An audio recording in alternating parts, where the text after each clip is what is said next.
Good evening, I'm Dan Rather, and tonight on CBS News. In a shocking development, the federal government says being broke is allowed, but if you're broke and glowing, you are officially now a suspect. You can't be glowing more than your financial status. Look your problem. Producers have confirmed next season of Love Island will merge with the Hunger Games. Only one couple will survive the new format. Everyone else dies. Senator Buck Nutley has unveiled his Big Girthy Bill, a new proposal meant to rival the Big Beautiful Bill. But does size really matter? The shocking trend of Labubu violation continues as more and more people are finding their dolls' holes stretched wide open and reeking of shame. If you thought Bigfoot was bad, wait till you meet his gooey cousin. A kumsquatch was just spotted in Dongwood National Forest. Did you know IKEA has released a home glory hole kit called the Fuke Hole? It includes pre-drilled panels, mounting brackets, and a stain-proof finish. We begin with breaking news out of Massachusetts, where residents are reeling from what scientists are calling a cum-comet impact. Officials are asking everyone to stay indoors and to wear N95 masks in case of cum aerolization. President Trump kicking off another busy week at the White House. It has been yet another eventful week in Washington. The activity level is off the charts. The president dialed in. He is executing his agenda at a lightning fast pace. Here's something we rarely see in American politics. President Trump is actually keeping his campaign promises, and he's doing them as quickly as possible. This administration's moving at political light speed, and they're just getting started. We're going to have one shot at this, and no other president's going to do what I'm doing. Goodbye. We love you. We will be back in some form. Have a good life. We will see you soon. Thank you. Thank you very much. It's official. Former President Donald Trump will be running for president again in 2024. Donald Trump got the stamina and the will to do this again? He's come under such tremendous... Everything is on the line in this election. A busy day in the campaign world up in Butler today. Former President Trump holding a rally at 5 o'clock. He just tried to kill President Trump. Not even an assassin. If we're not careful, AI could make it impossible to distinguish truth from fiction in the news we consume. So, Keisha, what's a high-value man to you? A man that gave me 10 kids, 3 evictions, $10 on Cash App, and still pull up in a Nissan Altima that sound like it got asthma. Day one of trying to make it to work without yelling at a pedestrian. Pray for me, y'all. Still alive, still unemployed. But baby, I look G-O-D doing it. Oh my God, I'm not even late, I'm just dramatic. Y'all know I will risk it all for a good melon.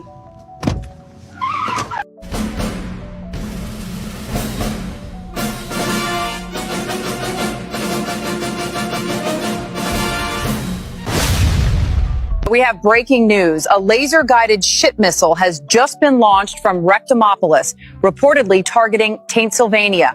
We're live from the scene where a laser-guided ship missile launched from Rectomopolis has struck Pennsylvania. This just in, a pubnadal blankets St. Louis in a thick bush this evening. Downtown is completely covered in pubic hair, causing highways to close out of caution. It's coming right for us. We need to get out of here now. Oh my God, it's taking the houses. A massive gizzard has buried Kamlambus in 2 feet of donglode. Locals blame the lack of preparation on Mayor Linda P. Slurp. The city of Columbus is reeling today after an unprecedented event. What officials are calling a gizzard has left downtown streets. Customs officials at Orbital Port 69 have seized over 420 stolen jork blades, many still warm and dripping. A magnitude 6.9 queefquake rattled Clamlip Valley this morning, releasing a torrent of pussy farts. The children's reading session of This Little Piggy Got Pegged has been cancelled, with parents saying the book is too anatomically detailed for kids.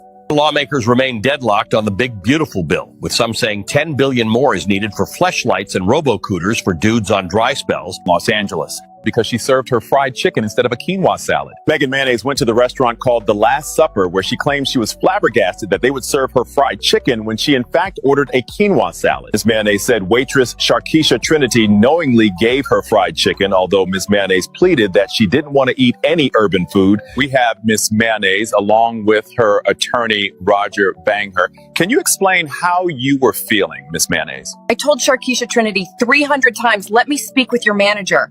And she just kept twerking, sticking her tongue out and laughing at me. We have exclusive CCTV footage from the restaurant of Miss Mayonnaise and Sharkeisha's fried chicken confrontation. Miss Mayonnaise is suing Sharkeisha Trinity for everything she got, which is 3 deadbeat fathers and $100 in unpaid child support. We need your $80,000 down payment now. Can I do 6 child support checks, 1 EBT card, 10 Section 8 credits, and 2 Medicaid payments? We take it all. Welcome back to White News Network. I'm your host, Kimberly Kumquat. Today, the BFI released documents that claim no special files exist from that one famous island. Wink, wink. BFI director said, quote unquote, although you've seen plenty of known people at that island, no American people, you were just seeing shit. The BFI office also released perfectly edited 24-hour surveillance footage of that jail cell where the main guy in charge was being held. At this point, these guys are playing in our face. Most of you are too blind to see it.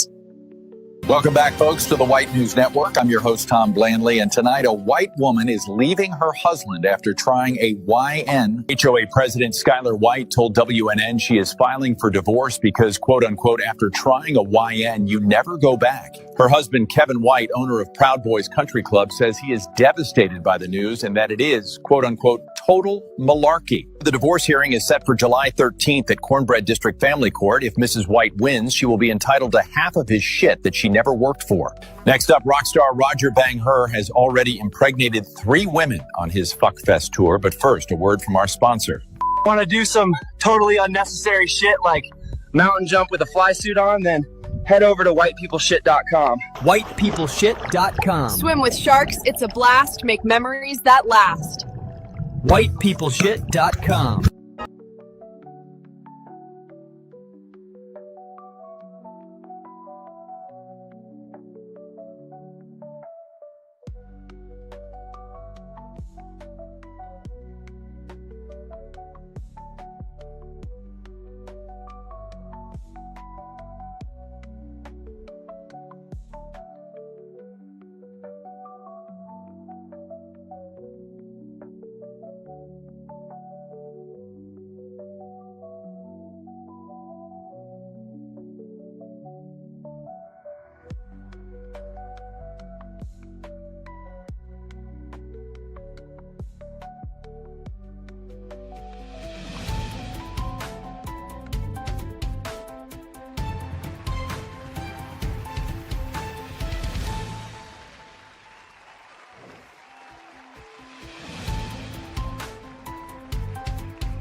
All right.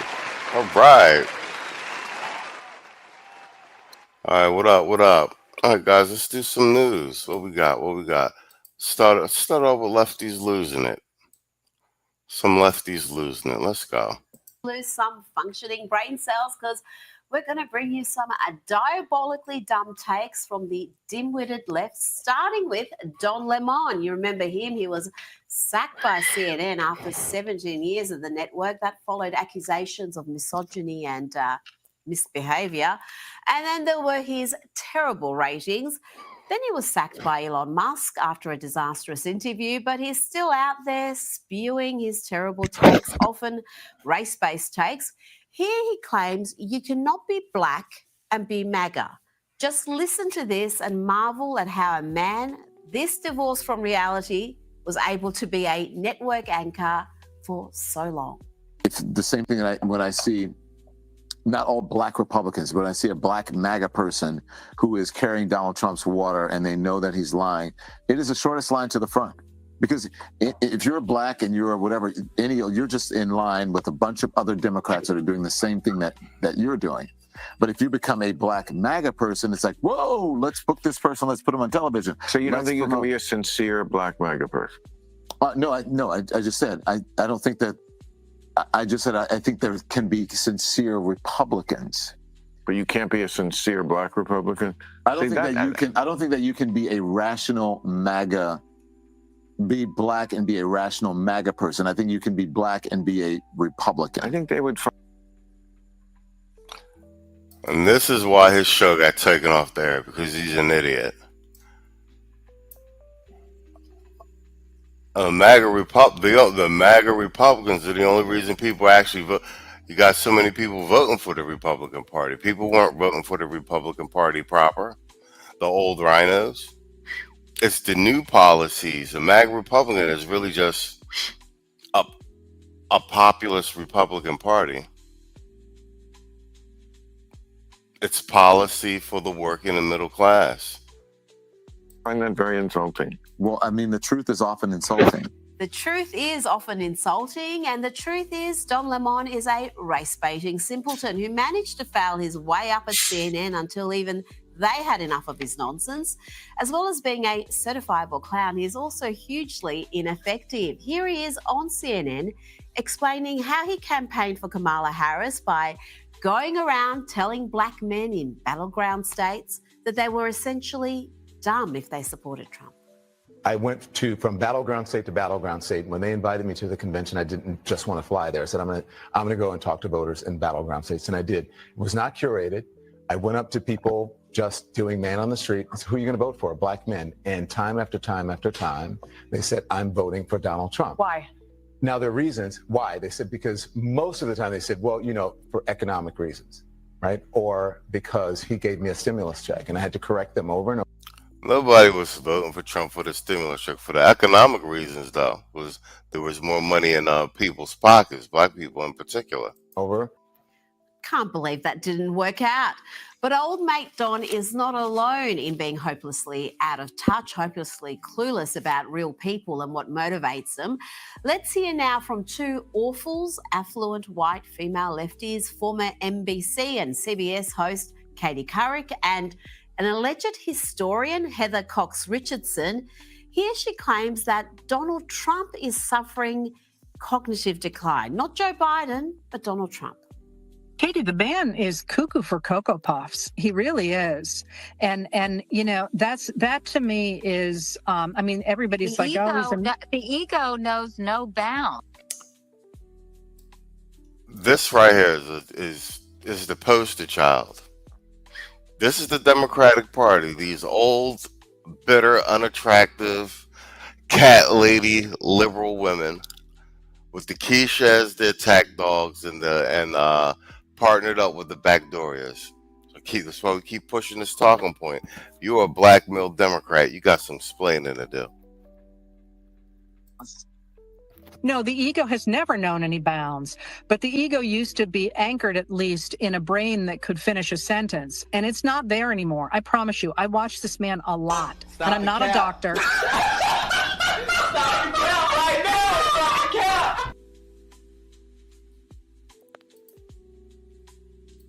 I'm telling you, if he were in my family, we would be looking at care. Remember when Katie Couric had some credibility? Me neither. The way these people lie is just shameless, gross. Let's check in on how President Trump is doing. One thing is for sure, he is the funniest president we've ever had. He didn't get an Emmy for his TV program 3 years in a row, and he started tweeting that the Emmys were rigged again. Should have gotten it. This... Vice President Biden, you are holding much smaller events with nobody will show up. People with It's true. Nobody shows up to his rally. He said back in 2006, gee, I hope it does collapse because then I can go in and buy some and make some money. Well, it did collapse. That's called business, by the way. It's just awfully good that someone with the temperament of Donald Trump is not in charge of the law in our country. Yeah, because you'd be in jail. It's amazing. I mentioned food stamps, and that guy who's seriously overweight went crazy. By the way, I don't like this mic. Whoever the hell brought this mic system, don't the son of a to put it in, I'll tell you. These people. No, this mic is terrible. Stupid mic keeps popping. Do you hear that, George? Don't pay him. Don't pay him. I believe in paying. But when somebody does a bad job, like this stupid mic, you shouldn't pay the bastard. Terrible. As I said, he's the funniest president we'll ever have. Now, we love nothing more than mocking the dangerously delusional left, but it doesn't get much more delusional and dim-witted Then a member of the LGBTQIA++ community cheering for Palestine. They've been doing it for years now, and the levels of idiocy are only increasing. Listen to this clown giving a shout out to what he calls trans Palestinians. I want to give a special shout out to all the queer and trans Palestinians. There are no trans Palestinians. They unalived them.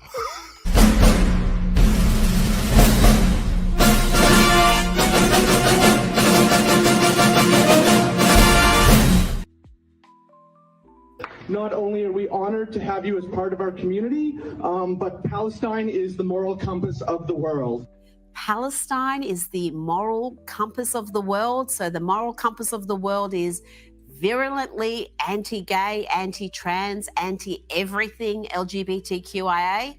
You don't have to worry about pronouns in Gaza or the West Bank. You have to worry about staying alive. No rooftop parties, but the turkeys in the West keep cheering for Christmas.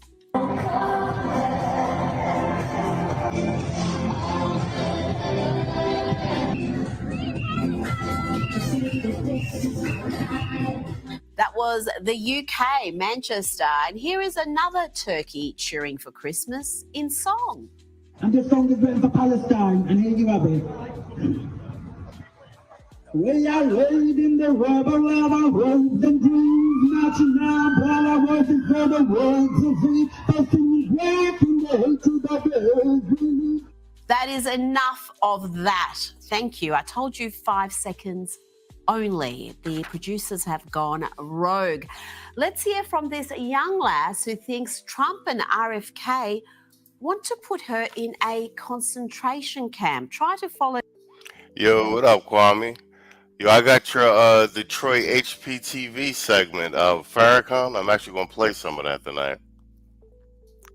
This logic if you can. Well, I'm autistic and bisexual, and How do you start off and introduce yourself as I'm autistic and bisexual?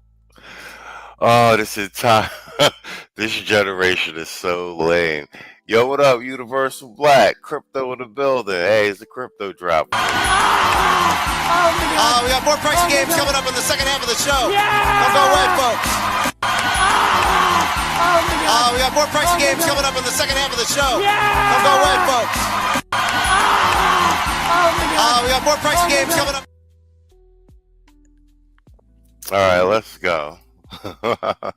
This the lefties losing this segment. I don't want to be put on a registry, and I don't want my data to be used illegally by RFK, and I don't want to be shipped off to a health farm by RFK that he's gonna, he plans to put us all on, similar to I shouldn't say similar, it's a health farm version of the concentration camps in Alcatraz, and nobody deserves to be in concentration camps. That's Nazi shit. Now, let's see how the media covered the raid on warmonger and serial leaker John Bolton's house and how they covered the raid on Mar-a-Lago.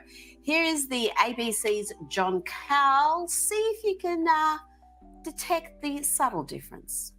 So he sees this as an opportunity to again portray himself as the victim. This is good. They got this one. So John Bolton's crib just got raided by the FBI. So you're going to compare the news coverage with that versus the news coverage from when the FBI invaded Mar-a-Lago and went through Melania's panties drawer. Classic Donald Trump. He spent most of his presidency portraying himself as a victim of the Russia investigation, certainly his impeachments, and now he's portraying himself as a victim of a runaway and politicized Department of Justice. Moment, we'll get to the stunning developments coming into the weekend with FBI agents swarming around the home and office of former Trump National Security Advisor John Bolton. But first, the context. This didn't happen in a vacuum. John Bolton is on a long list of Trump critics who are now facing the wrath of President Trump and his Justice Department.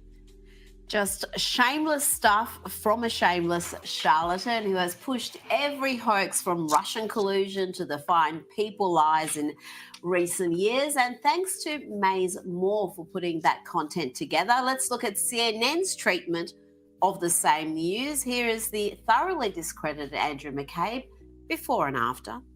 Let's remember that to get a search warrant in any case, whether it's you or I or the former president, you have to go before a federal judge and convince that judge that there is probable cause to believe both that a federal crime has been committed and that evidence of that crime is contained within the space you have described in your warrant request. So we have, in this situation, a federal judge who made that determination. Now, that was the before. That was when Trump's property was raided, all very proper. But when Bolton was raided, well, this is clearly a case of political persecution. He was raided because he criticized the president, CNN claims. We know that Mr. Bolton has said critical things about the president. That's not illegal. That's not a crime. That's pretty squarely within your First Amendment right in this country. And in fact, you shouldn't be. You're not supposed to be. The Department of Justice and the FBI have all kinds of policies absolutely prohibiting investigating people for the exercise of their First Amendment rights. And so if that's what's going on here, and there's all kinds of reasons to believe that that might be the true motivation. Gosh, I wonder why trust in the media has hit record lows. Joining me now for more on this is Sky News contributor Kosha Gator. Kosha, what do you make of this raid and the media reporting around it? The media, I think, as you say, trust has gone from infuriating attitudes towards media, infuriating to irrelevant, really. I think it was tragically laughable at some point along the way, and now it's irrelevant, where nobody's taking them seriously. Their ratings are down, trust is down, audiences are down. But yet it is like this slow-moving train wreck to watch that, because everybody can do these split-screen before and after moments now in the age of the internet, and they know it, and yet they keep doing it. Maybe they're speaking to a small slice of the audience that doesn't consume that. I think they count on their audience not being across that information. So I think they're going to get away with it. But that audience is diminishing shrinking by the day. We are seeing the online audience exploding, and this is where these real-time fact checks are happening, and people are seeing the media for who they are. Now, let's hear from Director of National Intelligence, Tulsi Gabbard, on efforts to root out those within the deep state who think their ideology trumps the Constitution and the will of the people. There are deep state actors across the federal government, and they are people who, like Vindman, for example, who believe that their actions, their views are more important than those of elected leaders, duly elected by the American people, like the President of the United States. These are dangerous people because they believe their... Yeah, spot on, Kwame. Yeah, now the First Amendment matters. If there weren't all these social media citizen journalists, quote unquote, covering the news, or at least, just doing political commentary and stuff, and being internet detectives, clipping everything together, the mainstream media would have been at least the DNC sponsored mainstream media would have been able to continue to keep feeding these narratives to the American public. We're turning out to be the last bulwark against this social engineering initiative. Views and opinions supersede the United States Constitution that they all swear an oath to uphold, to support and defend, and that their views and opinions supersede those, again, who are elected by the American people, specifically the President of the United States. Kosha, Tulsi went on to say she is determined to root out these individuals, but that is going to be a gargantuan task. These agencies, you could argue, have been corrupted by politics for decades. Sure is. It's such a tall order because they have these entrenched protected interests, and the system is self-preserving. So it's just really hard for somebody to come in and try to shatter decades of those entrenched protections. But if anybody can, she seems to be somebody who can, and she's meeting the moment. She's tough. She's patriotic. She's a lieutenant colonel in the Army Reserves. She switched parties, which shows that she is principled and willing to go against the grain. She's got a personal vendetta because she was on the receiving end of some of this. I was about to say, she's a personal victim of this politicization. And I think it's very clever of Trump to put together a team who've had Bingo. She's about to say what I was saying early on when he was picking his cabinet. That But one of the best things Trump did, the smart thing, is he picked people from his cabinet who had personal bones to pick with the deep state, and he put them in position to actually go after them with fervor. Tulsi Gabbard, in particular, making her the head of DNI, because the same intelligence agencies put her on no-fly list and had agents going after her, and we're trying to basically label her as treasonous, as it were. And then Trump in turn turned around and put her in charge of the same agency that did that to her.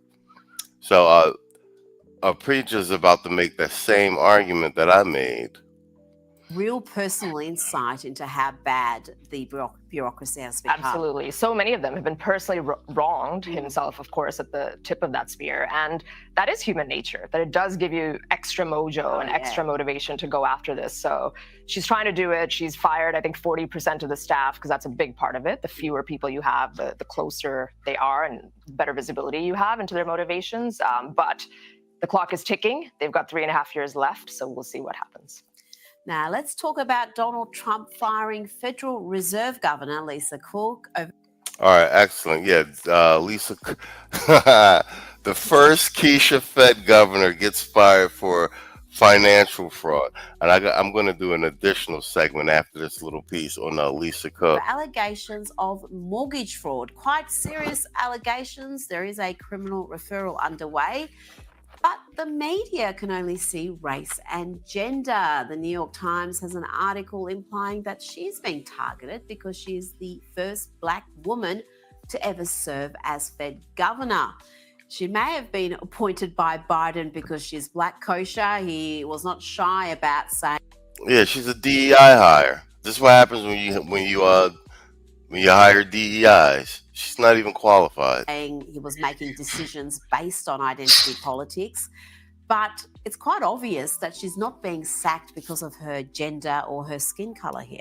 That old chestnut, they will always go to that. And I think she's finding out that the lady parts and the skin color do not make you impervious to these things when people are going after them. She now makes number 3 of people that are specifically for mortgage fraud in the crosshairs right now. Adam Schiff, the Russiagate original hoaxer. Yeah, there's a lot of Democrats committing mortgage fraud. Who knew? Trump getting them out like Al Capone with the IRS. Like, all right, I can't get you with anything else. We're just going we're gonna see what your mortgage look like. Shit, got your ass.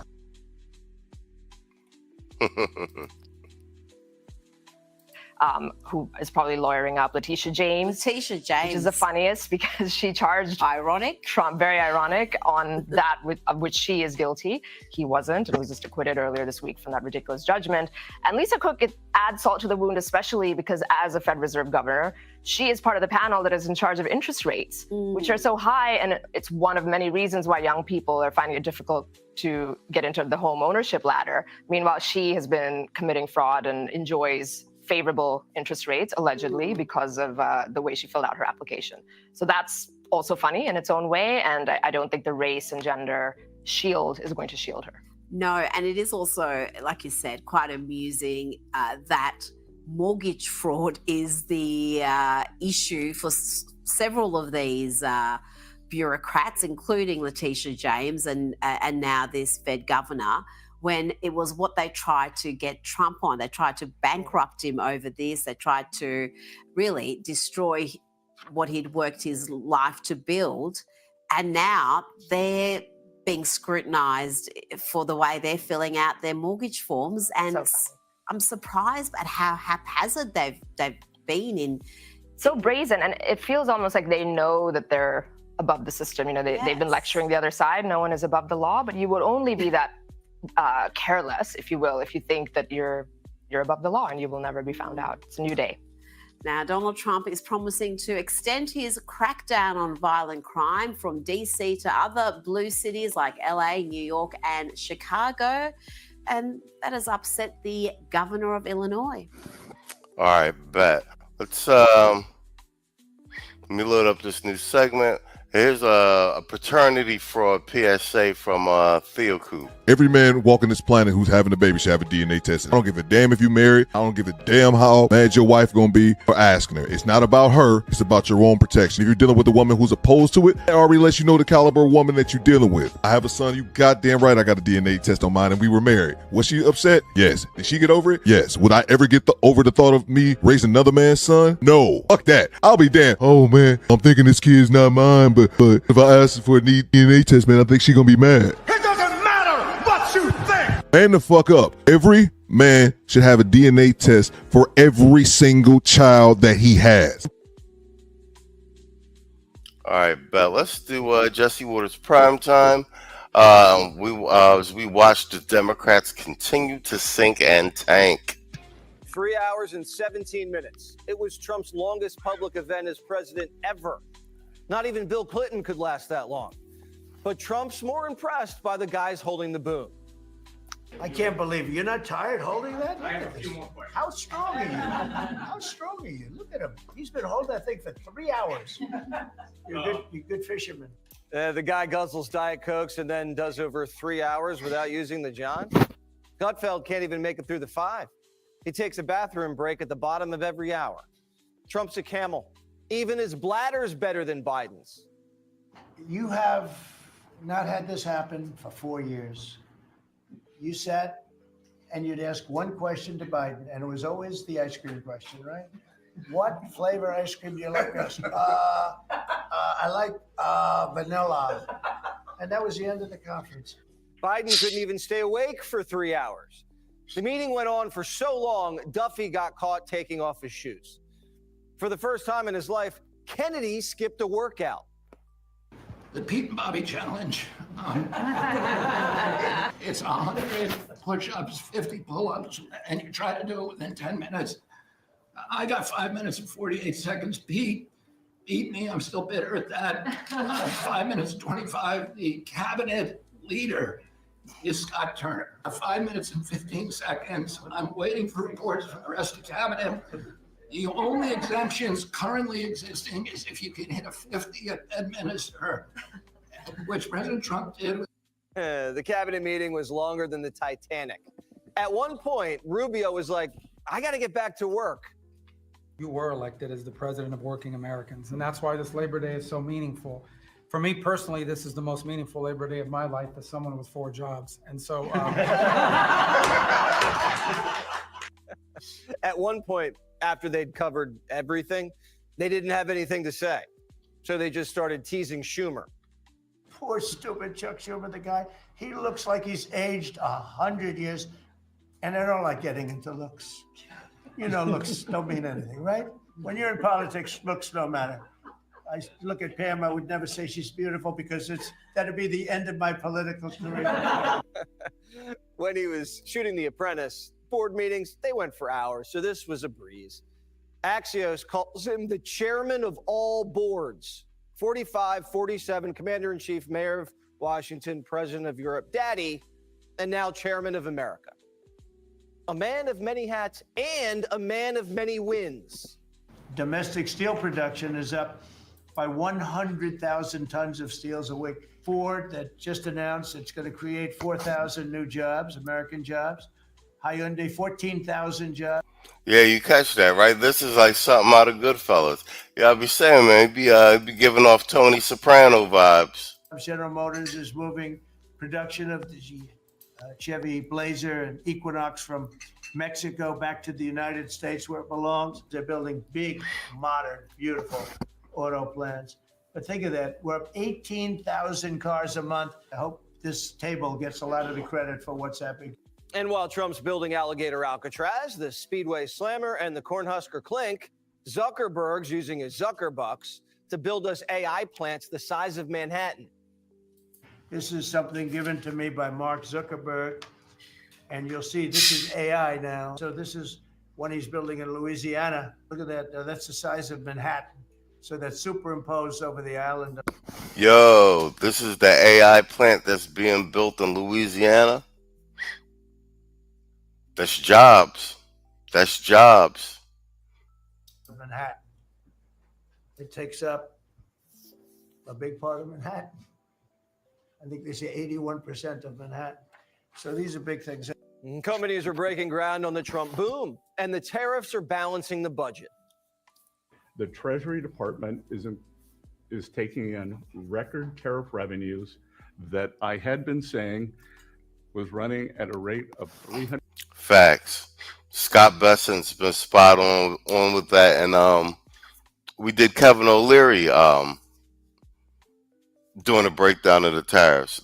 They always leave out of the tariff argument when they attack the tariffs that Trump is, as far as balancing the budget, Trump's using the tariff money to actually balance the budget. We haven't had, this is the first time we've had a surplus in the Treasury, and in decades. $100 billion a year. You chastise me for saying that it's not, that number is too low. And as usual, you're right. I think we could be on our way well over $500 billion, maybe towards the $1 trillion number. Tariff stimmy checks on the way, courtesy of DJT. You take that stimmy and you sign up for Fox One. You can stream Waters and Tom Brady. And today, there was big marriage news. And I'm not talking about Swift and Kelsey. Trade deals are getting married to peace deals. And Trump's lead negotiator used the N-word. We are negotiating multiple entries into the Abraham Peace Accords because of your vision. There's only one thing I wish for, that noble committee finally gets its act together and realizes that you are the single finest candidate since the Nobel Peace, this Nobel Award was ever talked about, to receive that reward. The Speaker of the House says, forget the Nobel for world peace. Trump deserves it for what he's doing in D.C. 12 straight days without a murder. 5 years ago, reporters were calling the president an insurrectionist. But now they're just grateful they're not getting pistol whipped.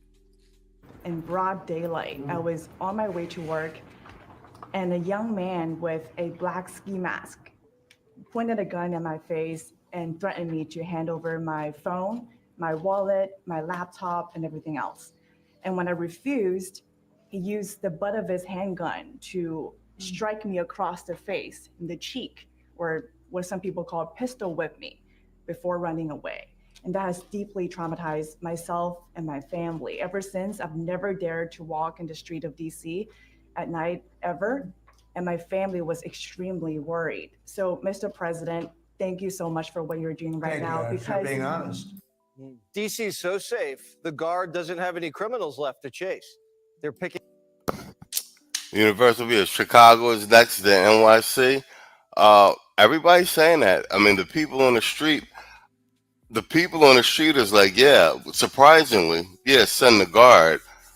So all of the talk, the Roland Martins and all the liberal media news, that's just white liberals making political hay. I mean, I think there's an overall general consensus on it. But for people who ain't doing crimes, send the troops. The segment Kwame Kaiji sent me has some footage from Chicago, and Farrakhan actually saying supporting getting the migrants out and the troop issue. Cleaning up litter, cleaning up the park so Stephen Miller can take his wife on a romantic stroll under the moonlight. And if you take a life, you're getting the chair. Anybody murders something in the Capitol, capital punishment, capital punishment. If somebody kills somebody in the Capitol, Washington, D.C., we're going to be seeking the death penalty. And that's a very strong preventative. Capital punishment in the Capitol. Over half the United States have the death penalty. And presidents have used the National Guard to fight crime, illegals, stop riots, desegregate. Heck, we mobilized the Guard for a virus. Trump has every right to use the Guard to stop black gangs from killing. But Democrats call it fascism. I think Donald Trump and Stephen Miller and Trump's handlers thought that he would conduct some kind of Mussolini-style military march across the country, subduing all the local populations, but it's completely backfiring on them. Backfiring how? There were no murders in 12 days. It's a record. How's that backfiring? Trump says, if that makes me Mussolini, I'm here for it. The line is that I'm a dictator, but I stop crime. So a lot of people say, you know, if that's the case, I'd rather have a dictator. But I'm not a dictator. I just know how to stop crime. The left says crime's not that bad, and there's nothing they can do about it. And anyone who tries to do anything about it, Trump, must be a dictator. Because anyone who can stop crime is too powerful. Democrats know they have the power to stop crime, but they don't have the will.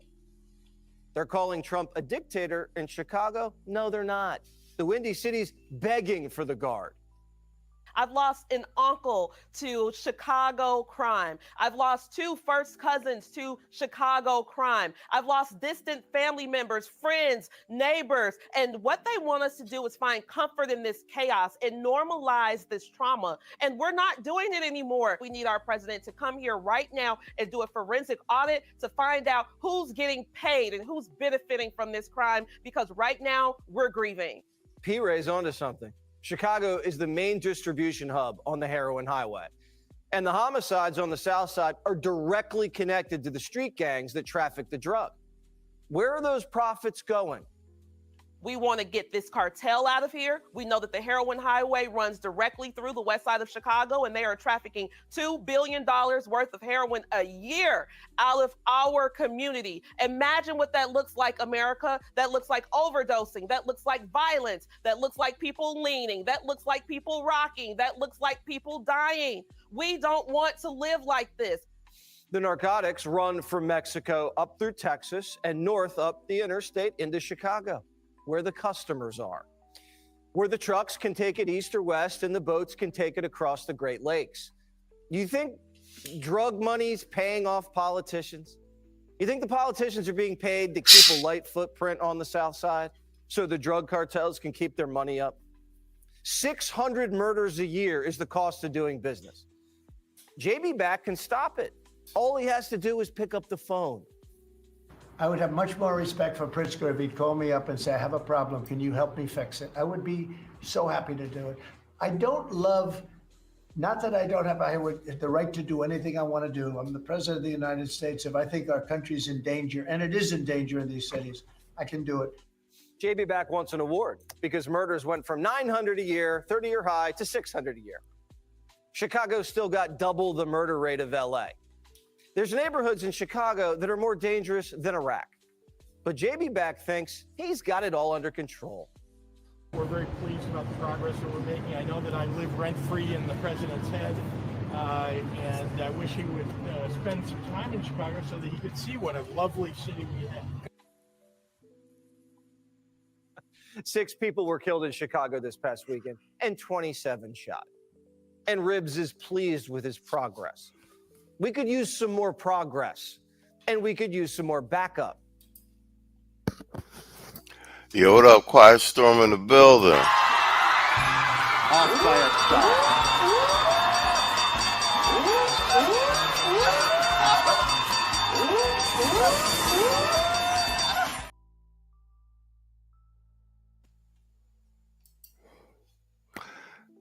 He said, Trump, please send them to Chicago, Detroit, Atlanta, Los Angeles, San Francisco, Denver, Houston, and New Orleans. Not in that particular order.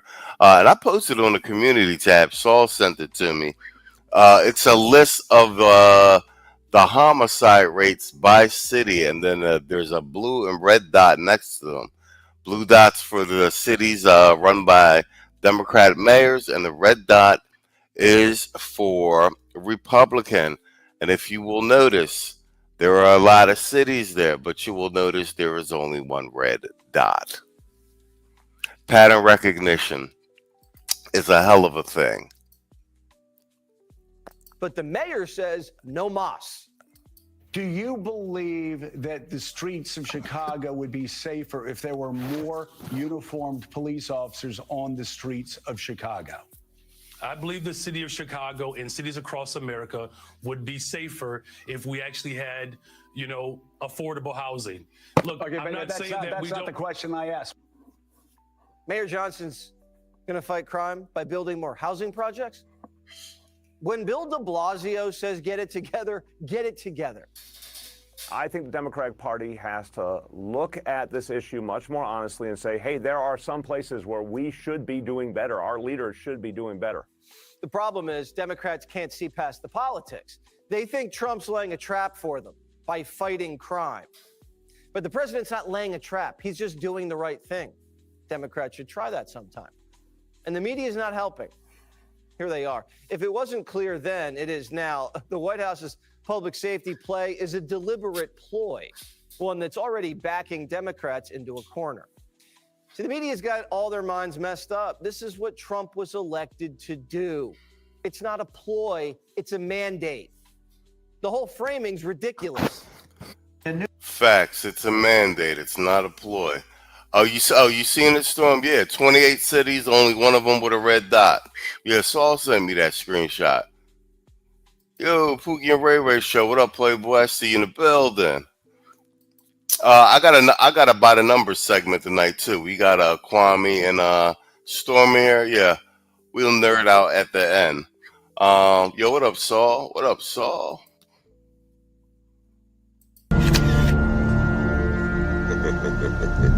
Shit. Got your ass. All right, but let's, is this the tail end of this? Yeah, this is the tail end of this. I want to pull up this next segment real quick. This one, let's do the leaked DNC chair crying, and then we'll do the Lisa Cook segment again, because I want to double down on this DEI Big Back Keisha. Trump basically fired her today. She's refusing to go. Keisha ethnic image on tilt, bro. Ethnic image on tilt. We win in a perception game, the image game. Long time ago, Kevin said something about us having to win the image game and the numbers game. We're well into it. So this one is there's a leaked audio with the DNC crying about basically how the Democratic Party is continuing to take losses. Meeting in the city of Minneapolis, but amidst the party's struggles on multiple fronts, the focus was on launching attacks against President Trump and the MAGA base. And let's just say it got off to a less than smooth start. Take a listen. Good morning. Good morning, Democrats. We need more. Paul, I need more sound. Good morning. Good morning, Democrats. Very energetic start there. Joining us now is former Speaker of the House, Kevin McCarthy. Mr. Speaker, always good to see you. Thanks for coming on. Good to see you. So Democrats obviously are still trying to find their footing and what their message is going to be after the 2024 election. Right now, it still seems to be just resist Donald Trump. Take a listen. We have one side led by a dictator-in-chief who's decided to throw these values into the dustbin of history. That this administration is whipping up these unnecessary crises to distract from the real world. Think of how easy it would be to be a damn Republican. Oh, what should I wear today? This stupid freaking red hat. What should I say today? I don't know. Just make sure it's cruel. Who do we listen to? That guy. Oh, the felon in the White House? Yeah, listen to him and that will be fine. Is rolling out Tim Walz what the base wants right now? No, Tim had them lose, and this is what they're coming back to. And then the part you didn't play is they started out apologizing for being an American, but that this is not our land. The land acknowledgement. Yes. Yeah. Every time I think they're going to right the ship, they go backwards a little further. They're further down today than they were with the election. I think if the election was reheld today, President Trump would win by a bigger margin.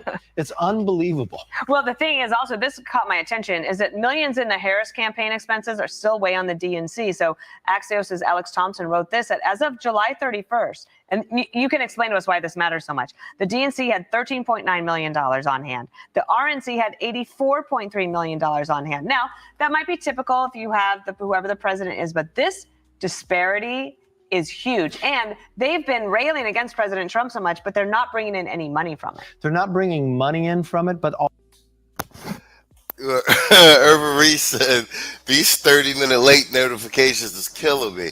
Yo, bro, it ain't just you, bro. They don't send my notifications out to nobody, bro. They'll send them out to nobody.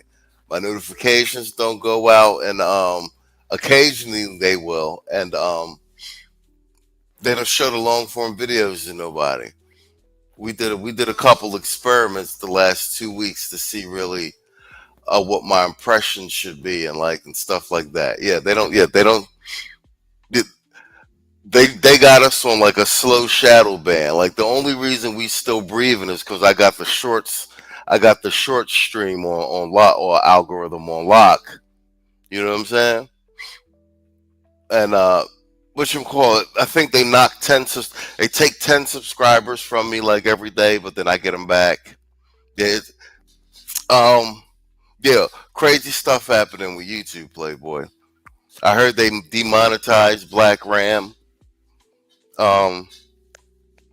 They still. We need Trump to get up in here and get the FCC to really look into YouTube and them blocking freedom of speech and pushing certain narratives and everything.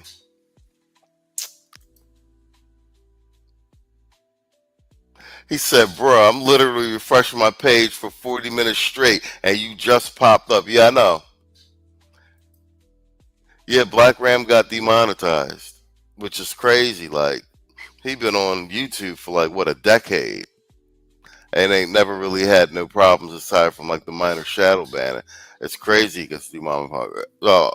None of this is random. Yeah, nobody gets my notifications, bro. I got 26,000 subscribers.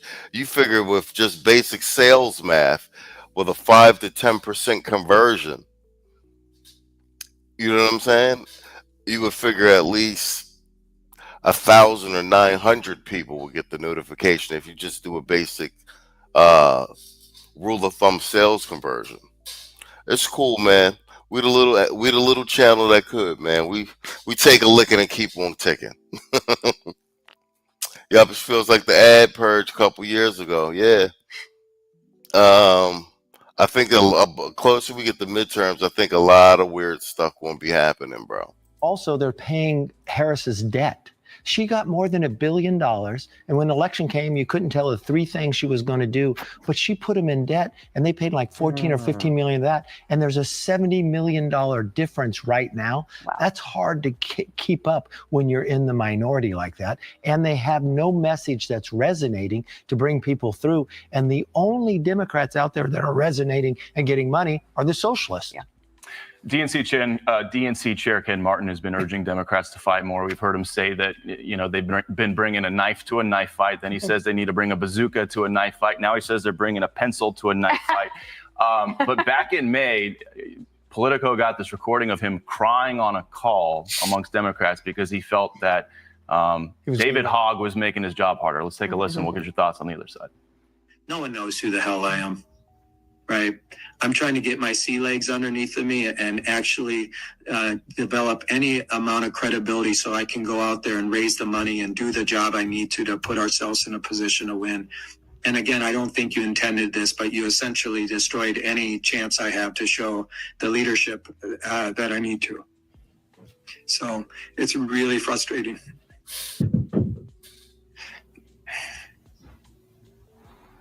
Sounds a little emotional there at the end. They got rid of the wrong person. He should have resigned if he felt that way. He's the leader and he's crying, nobody knows me. And you said, I can't now do my job. And all they've done is fight internally and remove a young person. He may disagree with them, but they eliminated extra voices. This is what they've done to fail themselves, that they pick who their nominee is instead of allowing them to have a normal primary. The number one thing they should do change what they have been doing. Stop putting the losers out front. I'd change their current leadership. Hakeem can't make a decision. The new leader is going to be this new socialist mayor. And what I would go out there and do and be authentic. If he thinks he's not the leader, then let somebody else who really wants to be the leader lead them, because otherwise they're going nowhere and they're paying off the debt from the last person who only ran for 107 days. So November of 26 might seem like a long way for some people, but to me, it's like the Democrats are running out of time to get themselves righted for a really good showing at the midterm. Am I wrong? Yes, every day they're losing ground. They're lower percentage-wise they've been, and this should be a good year for them, and they're doing everything wrong. Kamala Harris is not paying off her debt. She's trying to go do a book tour and leaving it to the DNC, and they're $70 million behind. Look, as a Republican, great job. Keep it up. But is there anything the Republicans should be worried about or concerned about or be thinking about in terms of the midterms and the Democrats at this moment? I would, because on an off presidential year, it's usually concerning. The one thing about Republicans that they should know, President Trump had an excellent election. Republicans did not. They should have won more seats. They lost in a time where he won the popular vote. The last time a Republican has done that, a popular vote, has been 36 years. You should have been able to surf during that time. You should have won seats instead of losing seats. Yeah, and then you wouldn't need to redistrict, maybe. Exactly. All right, That's Kevin a whole nother McCarthy, discussion. thanks for being here. Good to see you. I'm Steve Ducey. I'm Brian Kilmeade. All right, spot on. And I'm gonna do this Lisa Cook segment, but the by the numbers segment is actually going to piggyback on what they were just saying about Republicans. Let's not get too comfortable about the midterms. We got a new set of polling numbers, and I think this polling set's like 72 hours old. And the National Quiet Storm says slow shadow banned, no notifications, unsubscribing viewers, view count fluctuating, can't super chat on your channel. Yep, it's all good. Cash App at 6. Whole facts. Yeah, a bunch of weird stuff happening to the channel, and we getting these weird phishing emails trying to hack the channel. Guys, you don't know the half. But you know, if they shooting at us, we must be doing something right. David Fennell, what up, Playboy? What up, Playboy? Yeah. All right, but I'm glad y'all letting me know that y'all not getting because I thought it was just me. Like, I'm like, bruh, where's everybody at? So nah. We just gonna push through it. I usually share on the community tab that we're live and stuff like that. We just be trying to work around it. We was shadow banned like right in the beginning when we was doing content.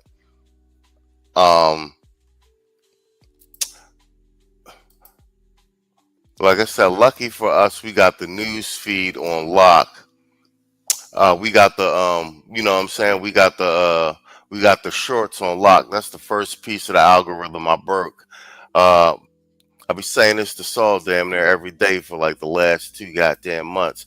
We on the last leg, Playboy. We just gotta get these long form videos in the algorithm, then we off to the races. Shout out to Team Fatty too. Fatty did a call with me like a couple months ago. I think I was in Colombia when he did the call with me. And we on the same page with the strategy with the channel.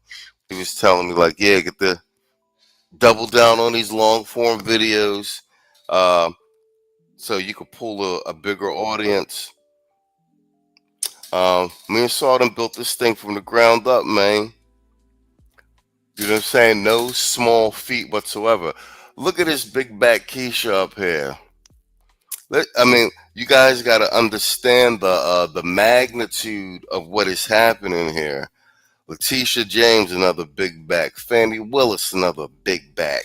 It's attack of the big backs. You know what I'm saying? They the offensive and defensive line of the Democratic Party. Big back Keisha. Ratchet Keisha. This is, and what I'm saying is like in terms of ethnic image, this is the first black female woman put on the governing board of the Fed. And this high calorie woman is now under criminal referral for mortgage fraud. Do you know how bad this looks? Shout out to Quiet Storm with the Cash App. What up, Playboy? I see you. Salute. Thank you for supporting the stream. Let's do some drops. Am I the meanest? Sure enough. Am I the prettiest? Sure enough. Am I the baddest mofo low down around this town? Sure enough. Well, who am I? Sure enough. Who am I? Sure enough. I can't hear you. Sure enough. We got more pricing games coming up in the second half of the show. Yeah. Don't go away, folks. We got more pricing games coming up in the second half of the show. Yeah. Don't go away, folks. Man, fuck all you hoes. Fuck you and your mammy and your granny too. Fuck all you hoes. I'm sick of this shit. Fuck all you hoes. Don't give a damn, bitch, what you wanna do. Fuck all you hoes.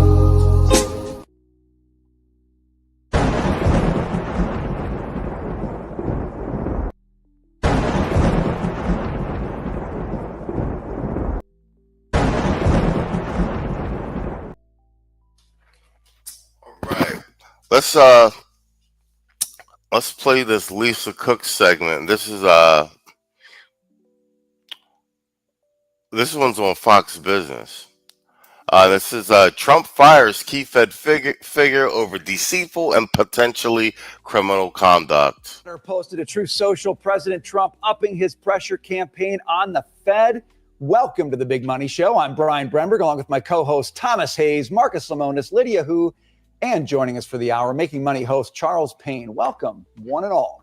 President Trump moving to fire Fed Governor Lisa Cook due to her, quote, deceitful and potentially criminal conduct concerning alleged mortgage fraud. Her response, I will not resign. I will continue to carry out my duties to help the American economy as I've been doing since 2022. Federal Housing Finance Agency head Bill Pulte says Trump has ample cause. This is a very serious crime. Mortgage fraud, it carries up to 30-year prison sentences. I believe the president has... Little Brooklyn said, I heard Samantha Sanders was enraged at this. I'm sure that she is. Keisha's been taking L's under the Trump administration. 300K of them that lost their job. Letitia James got criminal referral. Fannie Willis trying to keep her head down. She ain't talking all that big shit no more. And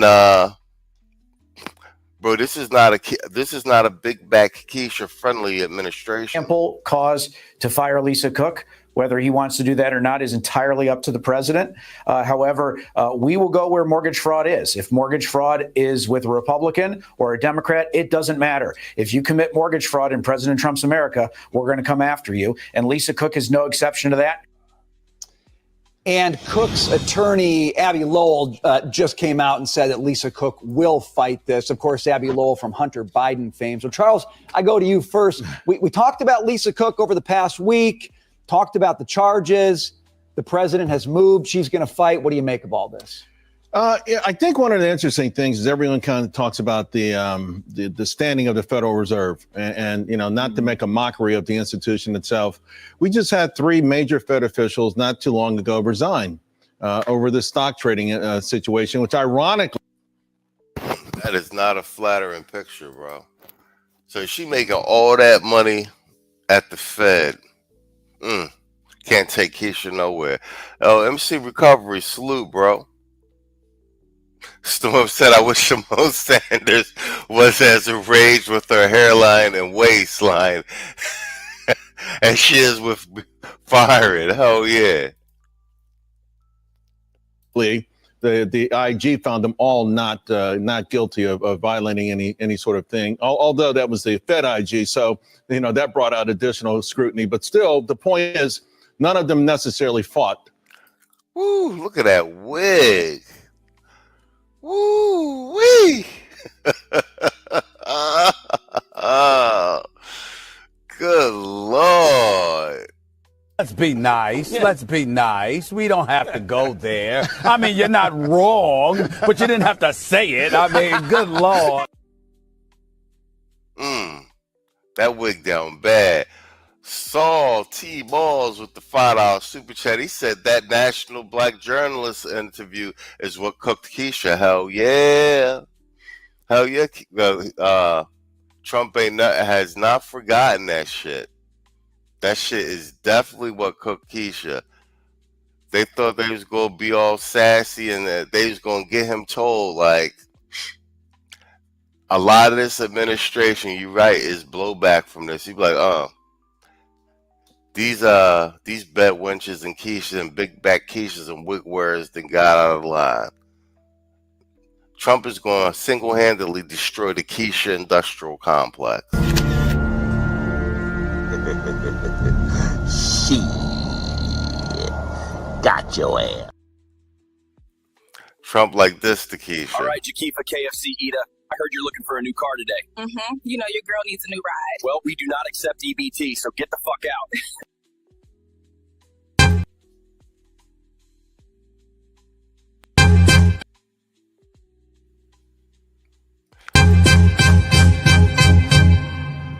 Man, fuck all you hoes.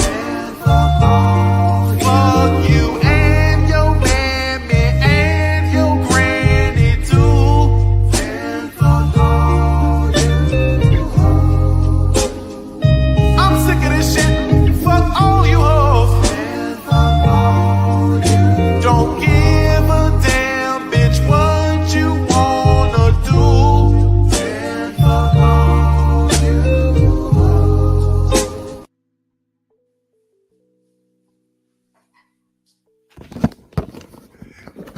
Yo, you can see. Oh, I see. You can see who got the memberships. Yeah, man.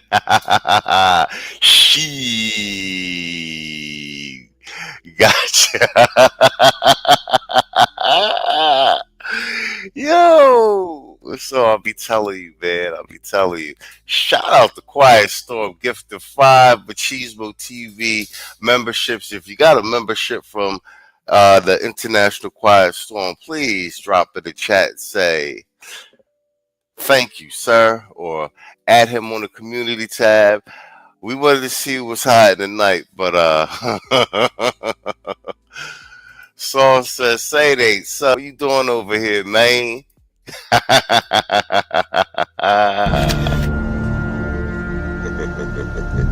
Shit.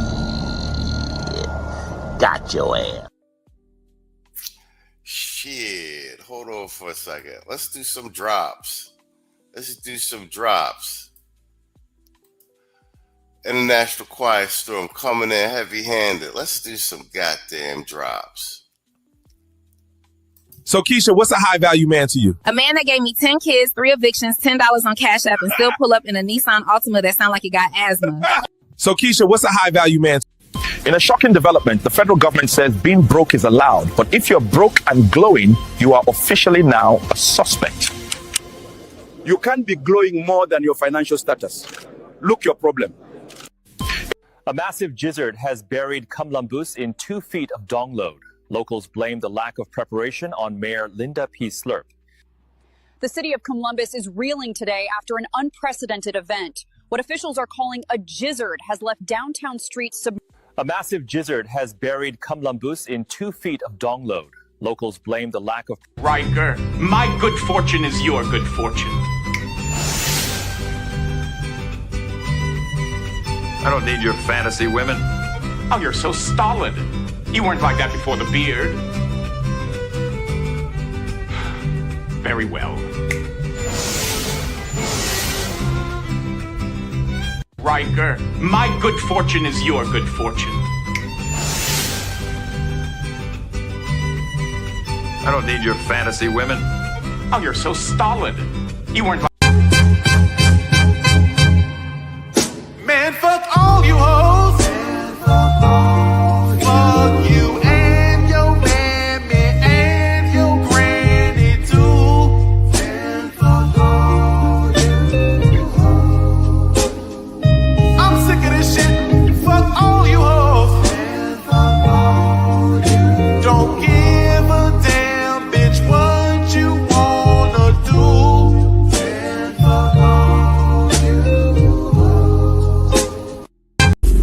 meanest? Sure enough. Am I the prettiest? Sure enough. Am I the baddest mofo low down around this town? Sure enough. Well, who am I? Sure enough. Who am I? Sure enough. I can't hear you. Sure enough. Yes, sir.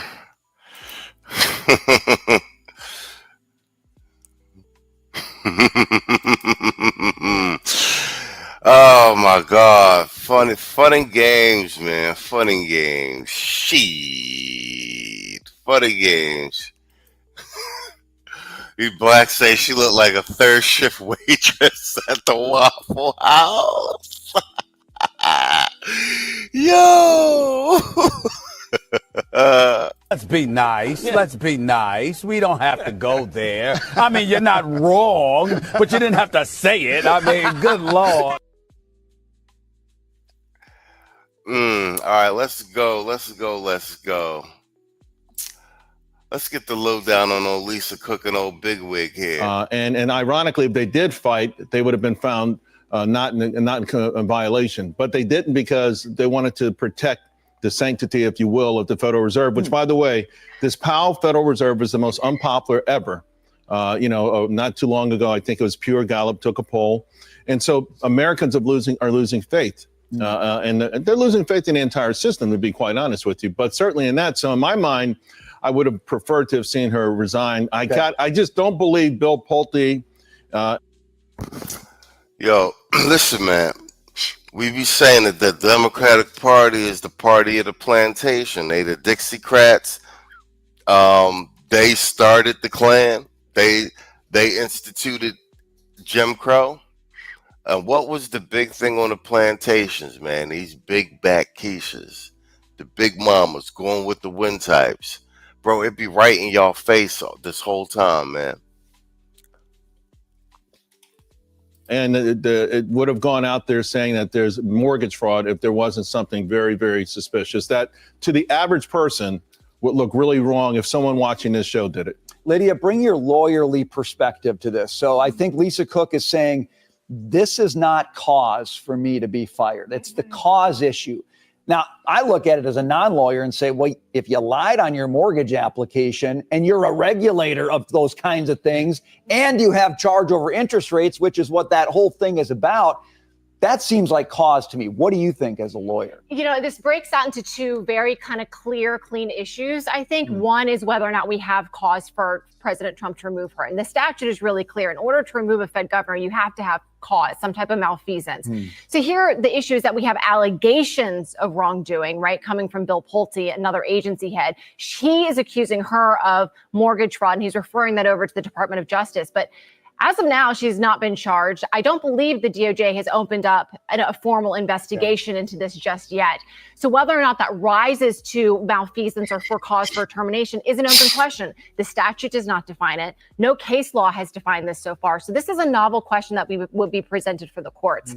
So setting that to the side, because I think you can actually argue that issue either. I think she's making a good point here, and I've also echoed part of the sentiment. Is an additional thing that Trump is doing is he is trying to exercise the full powers of the executive branch, perhaps more than his predecessors in the most recent history. And in addition to, with the Democrats putting lawfare, with the advent of the Democrats putting lawfare on the table as a open political weapon. Now, lawfare has been litigated against Trump for a decade. Let's just keep it a buck. So now he's in position. He's with him firing Lisa Cook. He's creating case law. The Justice Department may lose some of them. Appears to be winning a lot of them. But what he's doing is putting case law on the books in terms of pushing back and getting case law made around a lot of this tomfoolery that's happening with the Democratic Party. It's very smart what's being done here. Like, there's a method to the madness with this. Way. The secondary question is whether or not she would be able to continue to serve in her role, even as President Trump is trying to remove her. And there's been some interesting decisions from the Supreme Court just over the past couple of months on that very issue, in which they allowed him to remove, an agency official from the National Labor Relations Board and also from the Merit Systems Board, and saying,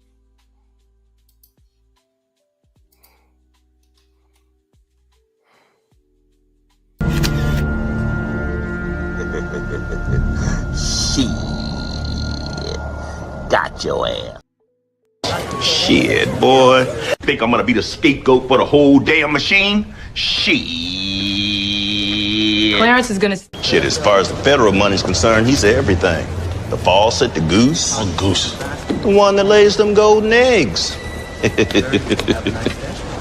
Major crimes. Shit.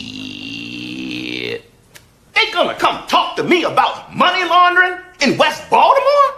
Shit. Looking forward to working with you.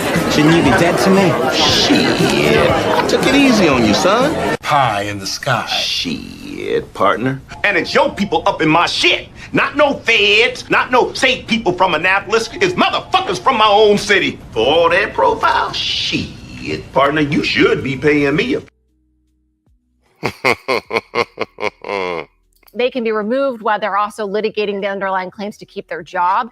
Needless to say, we're in uncharted territory. And the President Trump is doing everything he can to hype up this pressure on the Fed. Does it really matter what happens here with Lisa Cook? I actually think it doesn't. I think he's doing his job just by hurling the allegations, by having Bill Pulte out here accusing her of wrongdoing. He's accomplishing what he wants. Facts. I think she's spot on with that. He wins just by the allegation of having Bill Pulte out there. Yeah. They started that anyway. The mere assumption of or perception of wrongdoing is a death sentence. Which is a total revamp and scrutiny of the Fed. President Trump, the chief executive, fires somebody who he says he has cause to fire. Do you agree with him? You're setting policy, monetary policy inside of a company. If somebody is setting policy for the company, but their own behavior doesn't line up with the policy setting, it's a problem. I want to go back to Charles's comment about being popular, not being popular. Not being popular for anybody that may be on the other side isn't about where the interest rates are. It's about the way you're looking at monetary policy. Do you agree with that? From the general public's perspective? Well, nobody likes high rates. So does that make you unpopular, or is Right. that just good monetary policy? I honestly, I think one of the things that's tarnished this pile Fed is the transitory situation. That's right. Which I think the average person does understand. And most people felt like, hey, fact, Payne's making a good point. My man, you haven't been to a grocery store. And so I think he lost a whole lot of credibility within the financial community and outside of the financial community. When you make decisions that affect my family's income or my cash flow, and you don't seem like you're in touch with reality, that's when you become unpopular. Well, or you're in touch with realities that you shouldn't be, like fighting climate change or DEI policies. The Fed's job is not to do that. I think a lot of people outside the Fed say, you've been focused on the wrong stuff and you screwed up the stuff that actually does affect my pocketbook. But Tom, I want to ask you about markets. I don't think markets care. You know, there's this whole conversation of like the Fed's independence is being jeopardized here. The president, is kind of using a side door to get control. Maybe the market's just like low interest rates, and that's what they think they're going to get. Or maybe they actually think, you know what? If this person can't do a mortgage application, they shouldn't be on the Facts on both. I think the market just wants low interest rates.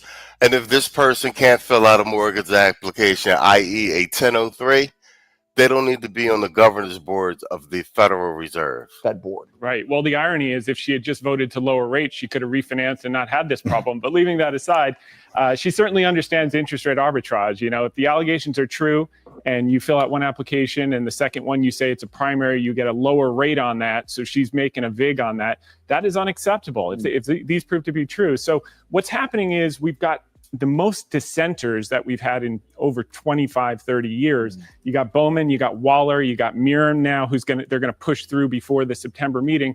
If she's out, you've got 4 dissenters. Powell seems to be shifting gears since Friday. This is very constructive for the market. The market loves it. All the laggards, the small caps that have been neglected, the unmagnificent 493 that need to refinance at lower rates to get the economy booming, are going to benefit from this. So this is all a step in the right direction. Powell seems to be moving in the right direction, but if not, Trump's got him surrounded now. He's got all of these dissenters. Game theory at its finest. As Lydia said, it doesn't even have to be true anymore. It's the game theory of just creating the doubt. But you know what? So I'm going to go back to that. And Charles, ask you, because you mentioned the unpopularity. I think there's a lot of Americans who look at an institution like the Fed and say, this is an organization that has never been accountable to the American people. And maybe by design, it's not supposed to be. Right. Okay. Right. But it's this double standard of these guys can do these shenanigans like fudging a mortgage application. And then they have the audacity to say, I'm being bullied about that, rather than saying, my goodness sakes, that's an egregious mistake. Man, I should have fixed that. I'm so sorry about it. She says she wants to fight it because she's being bullied. That to me is. That's another thing. He just made the point that other people on the governing board of the Fed have resigned before for allegations which were proven to be untrue. But they resigned to protect the legitimacy of the Fed. And lo and behold, the one Keisha, she don't care about none of that. I told you, Keisha going Keisha. And she run everything like a single parent home. Pouring fuel on her own fire right now. And I don't think Americans look kindly on that. What do you think? She's a Kamala Harris acolyte, an Obama acolyte. Bingo. She's a Kamala Harris acolyte and an Obama acolyte. Look at that. Charles Payne, 3 for 3.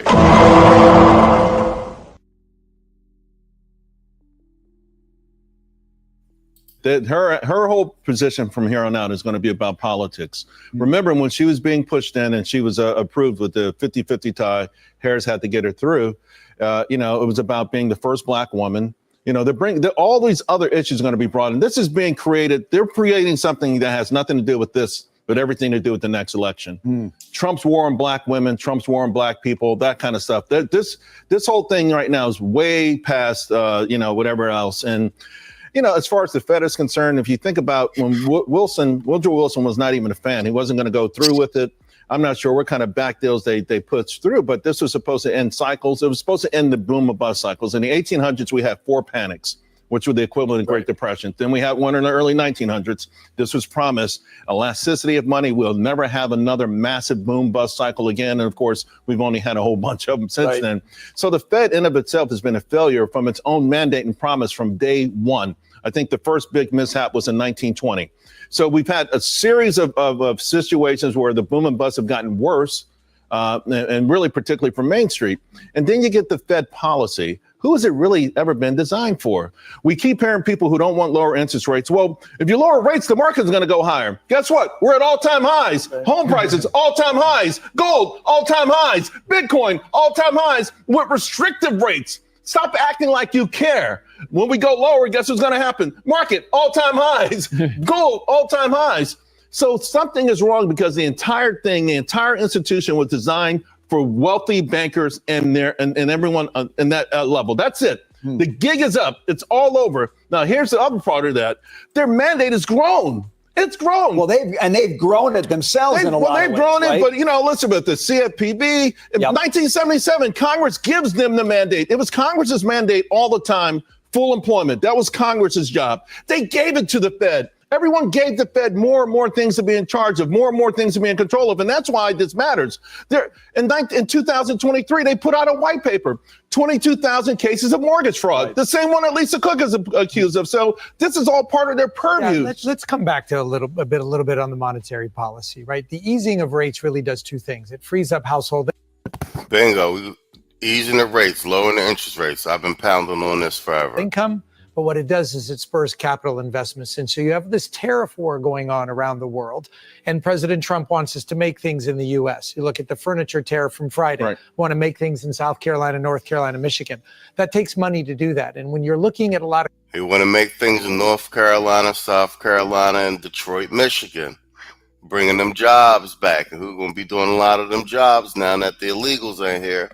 A lot of black men, all these factories getting made. Furniture... that furniture deals, once these furniture factories coming to North Carolina, South Carolina, Detroit, Michigan. We got a lot of black men in the trades. You know what I'm saying? Like, bro, shit moving. Companies with corporate debt out there and the interest rates being what they are, not a lot of companies have a lot of free cash flow to start building. Especially those small companies, smaller companies. That's right. Small, medium, and large. Right. You could have $1 billion of debt. I have $1 billion at Camping World. You lower the rate, it saves me $4 million. That $4 million gets invested into either a new location, hiring new people, doing new things. It's the same policy everywhere. And I think what President Trump may need to better articulate is that the monetary easing that he's looking for is to create more income for homes, for homeowners, and more available capital to invest. And create more homeowners. That's right. And also, but let's not forget the debt we all share, the government's debt. Right. Yeah. $1 trillion. Hey, how about we bring that down? That's refinancing. Yeah. And there's trillions trapped in home equity that consumers want to get out. They can't get out at these rates. You lower rates, you're going to see that unleashed. Oh yeah, I hear you with that, Quiet Storm. Let's get some quality dress shoes made in the U.S. of A. Yeah, but Salvatore Ferragamo makes a hell of a shoe, man. Italians got a lot of that on lock, bro. The Spanish too make a hell of a shoe. I'm just saying. I like to be suited and booted. I'm a man of discerning taste. All right, let's whatchamacallit, Kwame Kaiju sent me this and it's I watched this guy too. Detroit HPTV. It's a brother from Detroit, and we're just gonna play a piece of this, then we're gonna do by the numbers, get out of here. So we're at the 1 hour 28-minute mark. Let's load this up. And this one is I'm just going to play a piece of it because he's got some clips of the Chicago Red, too. Louis Farrakhan sides with Trump on immigration. Black Chicagoans go call for Brandon Johnson's head. Let's go.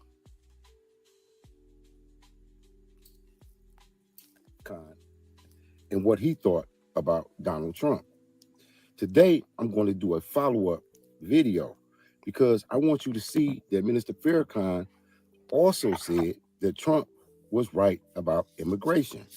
Trump was vetting and said we couldn't let Muslims in from other countries because they wasn't properly vetted.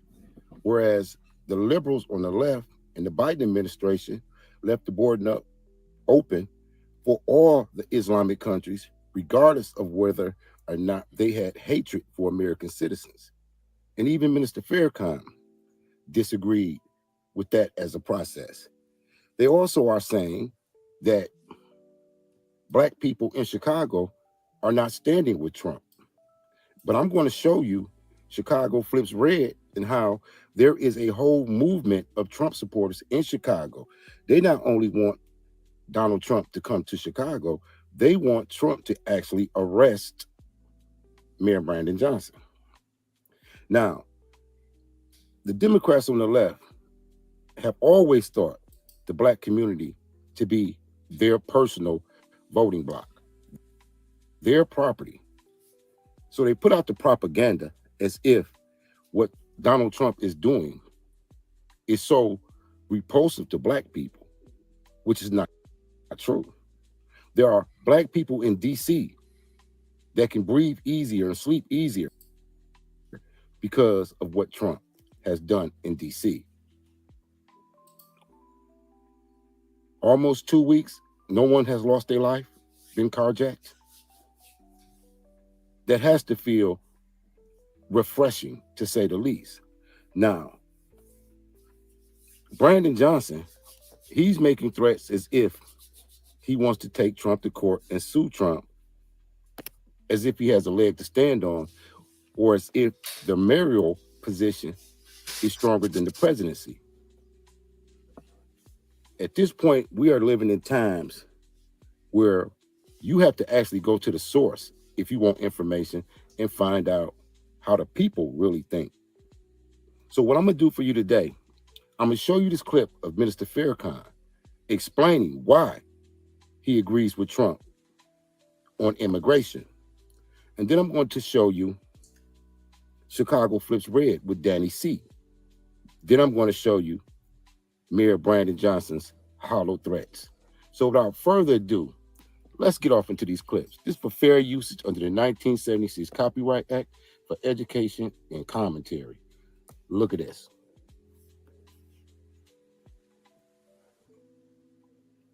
When Mr. Trump said we can't allow these Muslims, refugees, into America. Now, a lot of people were upset with him, but I know, sir, that the hatred for America in the Muslim world is building. So in this way, Mr. Trump, I think, is wise to vet anyone coming from that area into America, because the hatred for America is in the streets now. So if those people are refugees and America feels I gotta let 10,000 of them in because America created the problem. Now, if you let them in and you don't vet them carefully, you might be letting in your own destruction. When we dialogue, we correct misperceptions. That is what makes Trump acceptable to so many white people who feel, damn, I can't be myself now. I can't say what I really feel. I'll pay a political price. So Mr. Trump says, to heck with that. I'll tell you what's on my mind. And that is freeing a lot of people that like what he is doing. Politicians who don't have money, but have ideas.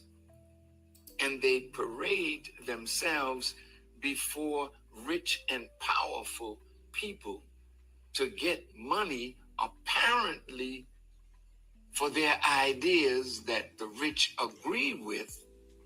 But the moment that they become what they're looking to become, they find that the rich have an agenda for them, that the rich have something to ask of them, like the John asks of the prostitute. And that's one of the things that I admire about Mr. Trump, because he told them all, I don't want your money. Am I the reason you get stoned every week now? Build up. So what do y'all think about that?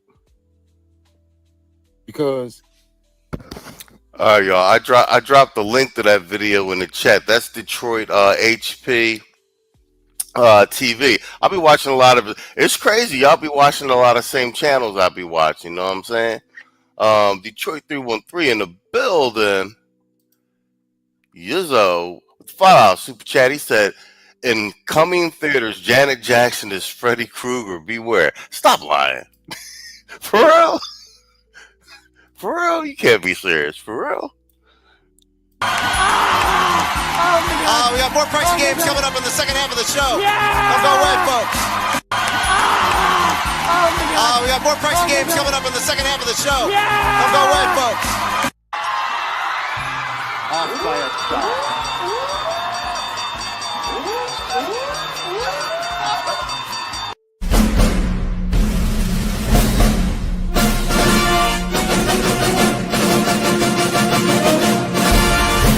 So, Keisha, what's a high value man to you? A man that gave me 10 kids, 3 evictions, $10 on Cash App, and still pull up in a Nissan Altima that sound like it got asthma.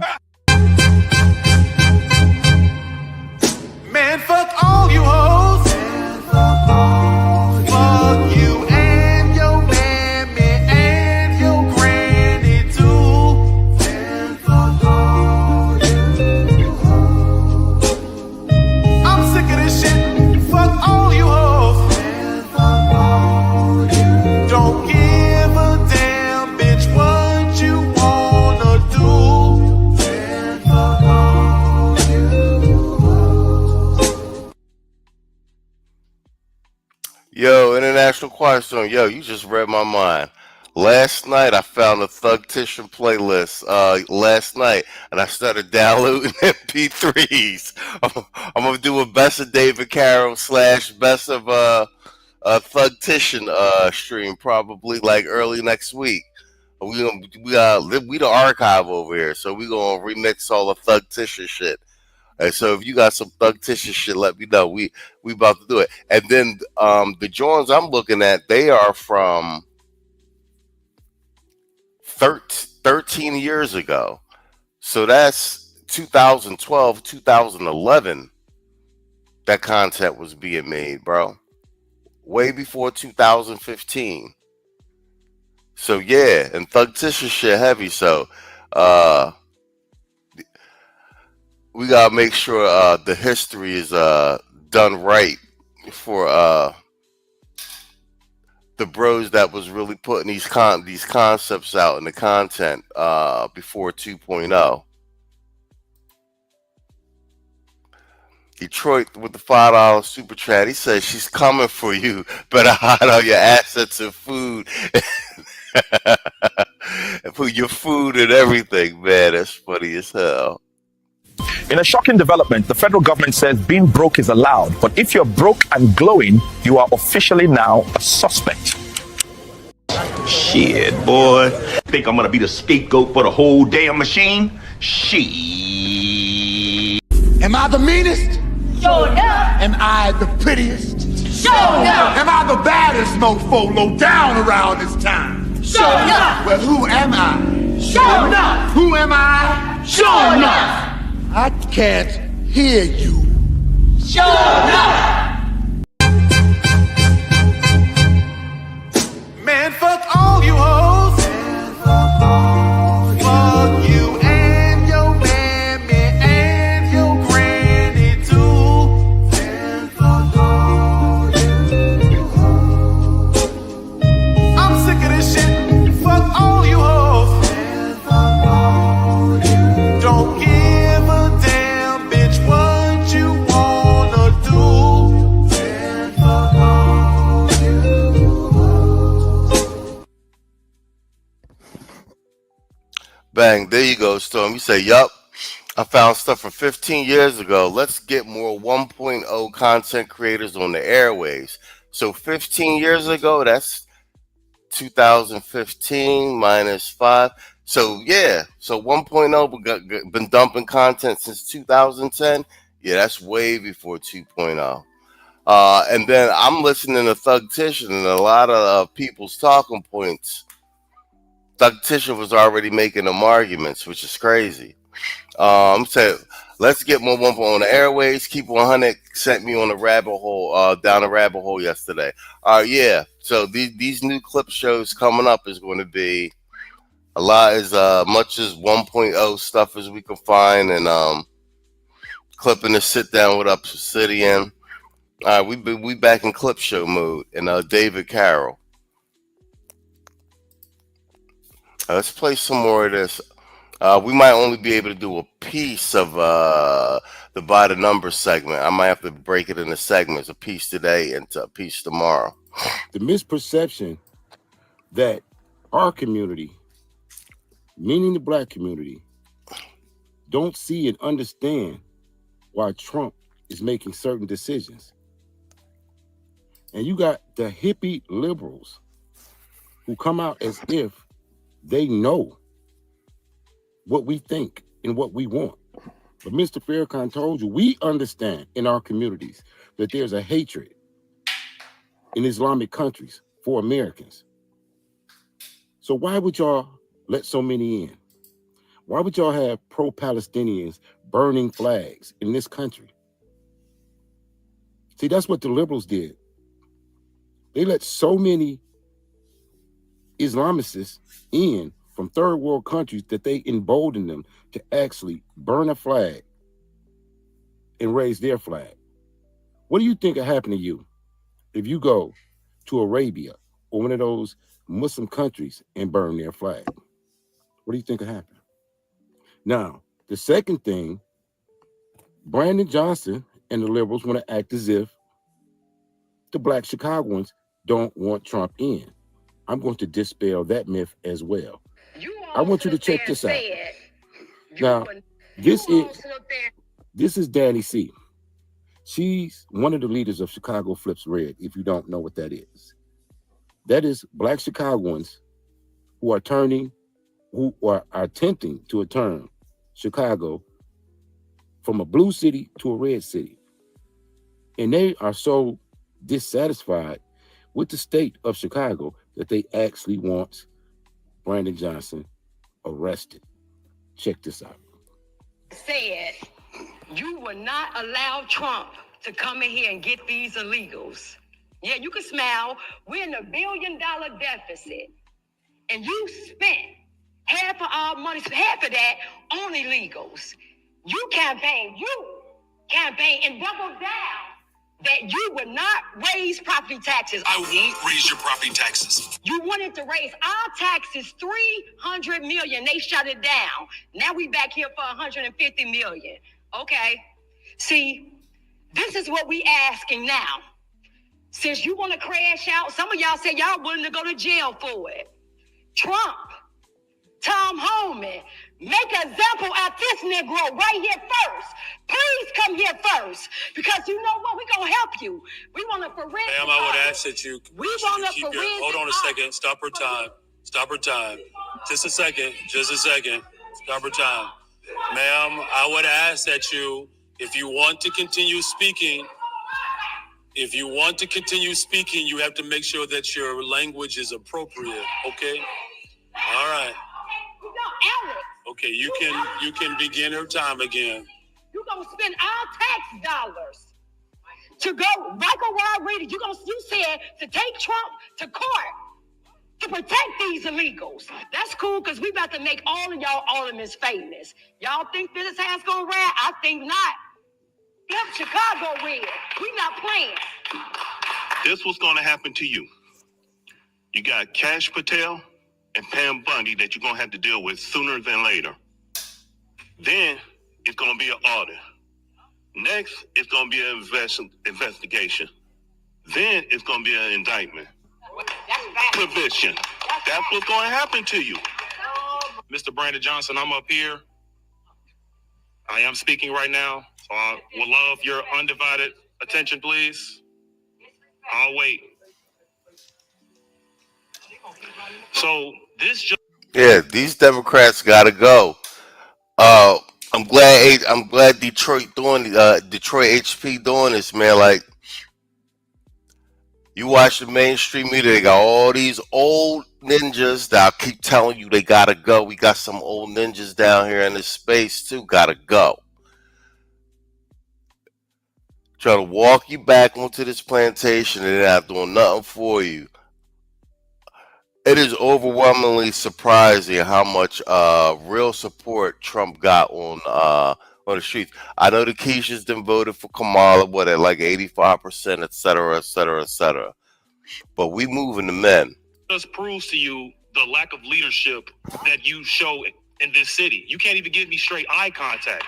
Now, I'm going to let you know now, the people of Chicago, we're done with you. It is insane how we have been voting Democrat for over 60 plus years, and we've never seen a change from people like you, Lori Lightfoot, Robbie Manuel. It is insane. Chicago was 37% red. In 2020, it was only 15%. So we're waking up.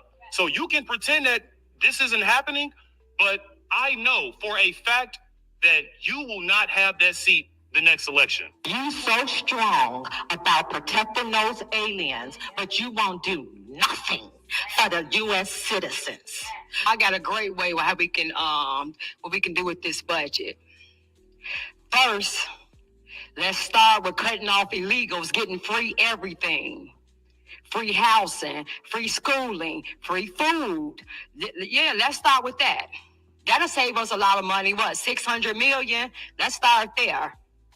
Then let's start with your salary. You are going down in history as the worst mayor in America. Let's start with cutting yours. You making too much money. Let's start there. You Democrats, and remember you told us to defund the police? Remember, you ran on that. Remember, you was to defund the police? Let's start with that. Let's defund the police detail that you have. And let's put the police back in our neighborhood, because we're not for defunding the police. Won't you just practice what you preach? remove all the details. We saw you coming in today. You had all the police presence. So let's take some of that away. So, the narrative coming from the left, as it relates to Chicago and relates to DC, and even immigration, you are seeing how black people really feel. Now let's look at Brandon Johnson. I'm gonna do a reaction to this clip where Brandon Johnson, in his lunacy, thinks he's right. He thinks he's right, and he's the person to actually stand and go against Trump Let's say you have 50K and the Trump cash administration. And you use that to buy Bitcoin on Coinbase. Bitcoin's at 100. Trump is getting an executive. Now, we all know that the Democrats love to virtue signal as much as they love to lie. But I'm showing you what the people in our community thinks. And ironically, Farrakhan himself lives in Chicago. Now look at this. Welcome to Explain America. I'm your host, Kyle Becker. Well, Chicago Mayor Brandon Johnson may be one of the biggest left-wing flamethrowers in the United States. And he just Oh, I watch Explain America too. Dad, we all watching the same content. threatened Donald Trump with something so outrageous, you're going to have to see this.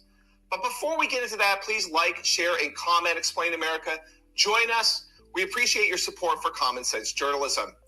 Well, Brandon Johnson may be the worst mayor in the United States. It is really a toss-up between him and a handful. Well, I see everybody agrees on that he's the worst mayor. Other blue state mayors, like, I know, Mayor Wu up in Boston, for example. We have Muriel Bowser in D.C. We have some real characters over there in the Democratic Party. But Brandon Johnson may take the cake because it just seems like he is a unapologetic, radical, Marxist, left-wing mayor who doesn't really care about the rules and will do anything possible to stop the Trump administration from accomplishing its objectives, in this case, law and order. Now, one of the things that we know just from watching Chicago politics for some time is that it is a crime-ridden city. It is very sad what has happened to Chicago.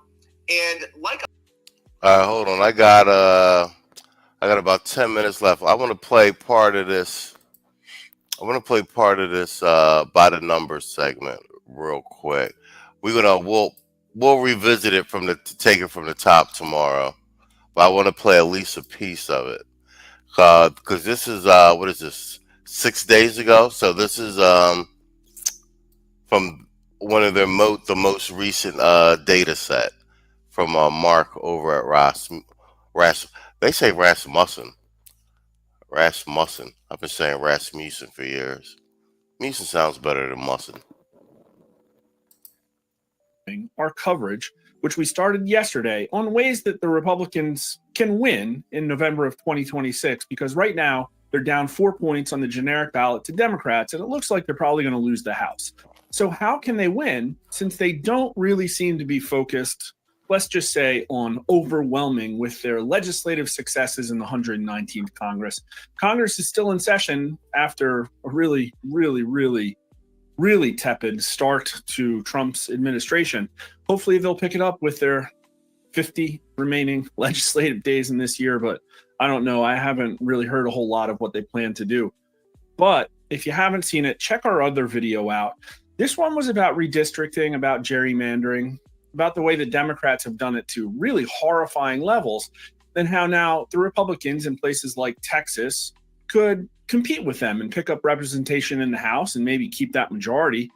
And listen, more power to them if they can do that. But go check the video out if you haven't already yet. There is a slight problem. Voters actually think by 5 points that Republicans gerrymander more than Democrats, and they don't like the idea of gerrymandering. They say it's a threat to democracy, believe it or not, by a 36-point margin. And so for Republicans to not fulfill the mandate that they were given in November, and then to try to win by doing things that voters think are overwhelmingly undemocratic, don't you see the problem with that? So for people to say the Republicans need to win, I don't care how. Yeah, you should care how. It has major ramifications. But there's a little bit more good news today because we're going to talk about the other major topic in electioneering, and that is the census. Well, there's also election integrity, and we'll be covering a lot more of that soon because I think it's going to heat up this fall. But here's a Trump post. I've instructed our Department of Commerce to immediately begin work on a new and highly accurate census based on modern day facts and figures, and importantly, using the results and information gained from the presidential election of 2024. People who are in our country illegally will not be counted in the census. Thank you for your attention to this matter. And I highly applaud this development because this is one of the ways that the Democrats have been attacking our country through using means like this horrifying 2020 census that was no bueno. And we've been following this because we are friends with Captain Seth Keshel, who has been looking at this closely. Listen, I do polling, I ask people questions, and I report on the results, the percentages, but he looks more at the numbers of voters and the way those things have changed over time and the total number of voters and how that reflects in representation. And what he boldly stated last fall, and people within the Trump administration have been listening to him about it, is that the U.S. Census Bureau stole at least 16 electoral votes and 15 U.S. House seats. Again, yeah, facts. Tito keep talking about the Congress appropriation of 2030.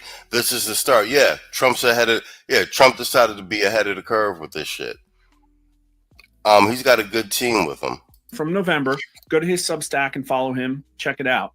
Since we are quickly approaching the holidays, I'll feel charitable. I will publish this article with a naive assumption there is no foul play present in the 2024 election. Well, there probably was, at least in the race for electoral college votes, meaning I won't be saying Trump should also have carried Minnesota, even though the execution of their elections is about as sound as my own ability to ice skate, and any relatively close result there should be highly scrutinized. The 2020 election forced everyone's eyes wide open for vote rigging. Yes, it did. As you all know, it got up to 66% of the electorate who thought that the outcome of 2024 was going to be affected by cheating. But far fewer have paid attention to the corruption of the last U.S. Census, conducted in one of the worst years in human history, 2020. Yeah, it probably doesn't make sense to do it then.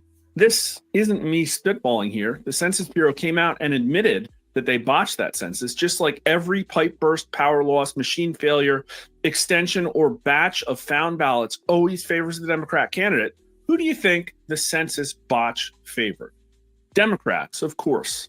This admission led me to conducting a small research project last year you should familiarize yourself with before proceeding further. Other analysts like Jonathan Cagle have been beating the drum on this for some time.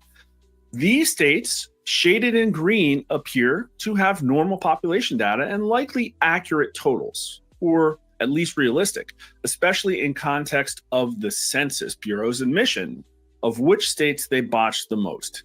Here's how these states voted. Harris got 109 electoral votes. Trump got 89 electoral votes. That means 340 electoral votes are assigned to states that appear to have been botched by the Census Bureau, with Harris needing 161 of 340 remaining, 47%, and Trump needing 181, 54%. Maricopa County and Arizona are two prime examples of census rigging, and I presented that at the Arizona Senate's election integrity hearing in February of 23. Now, he's showing Arizona population growth, which you can see is, give or take roughly about 1 million every decade. If somehow we're to believe that Maricopa County, who's increasing at, let's call it 700,000, can belch out more than 2 million ballots in each of the last two presidential races, including this year's, with Trump coming up on 1.8 million votes in the Grand Canyon state. But Maricopa County just had its lowest growth decade since the 1970s, and the state as a whole since the 1960s. Either the Census Bureau is right about the population, meaning there is no way Democrats should get this many votes in a red state, or they're wrong, meaning they rigged the census to favor Democrats. There are no other ways around this problem. But guess which state stayed parked at 11 electoral votes this decade? If you guessed Arizona, you win the prize of self-satisfaction. Give yourself a pat on the back. Not only does that weaken Trump's quiver of electoral votes, it deprives a Republican-held legislature from carving up the map to yield one more likely Republican congressional seat, which could easily be burrowed into Paul Gosar's district, which he won by more than 30%. Meanwhile, Rhode Island maintained all 4 of its electoral votes, and Colorado and Oregon gained 1 each for a net gain of 3 for Kamala Harris. So what should the map have looked like with fair apportionment of electoral college votes, assuming no results are tampered with at the presidential level? And I mean, look at that. Trump 320 to Harris 218. This is a swing of 16 electoral votes towards Trump, in line with what I estimated in my initial research project. All right, guys. That's the teaser for tomorrow's By the Numbers segment. We can actually do a longer one too, because we still got tail end of the other one. We at the 1 hour 57 minute mark. That is my time for the evening, gentlemen. I want to thank you for coming out, supporting the stream, being involved in the chat. Let me know you're not getting your notifications. Let's nerd out. Yeah, tomorrow. That's the teaser. We'll go through that completely tomorrow, and we might let's if Storm and Kwame are in here, we'll just do an extended By the Numbers segment. Because I still, like I said, I still want to go through that piece of the last one. That being said, man, I'll see everyone tomorrow, and I want to say good night and good luck.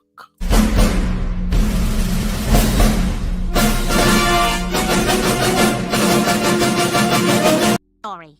Hey, where's Stewie? That's tomorrow, and that is it for us today. Okay, I don't know. Whatever it is, it's not right on the teleprompter. There it is. We are going to do Sting, yeah. There's no words there. To play us out. What does that mean, to play us out? To end the show? Yeah. All right, go. In 5, 4, 3.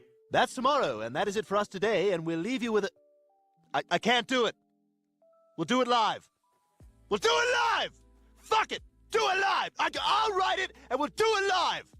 Fucking thing sucks! In 5, 4, 3. That's tomorrow, and that is it for us today. I'm Stewie Griffin. Thanks for watching. We'll leave you with Sting and a cut off his new album. Take it away.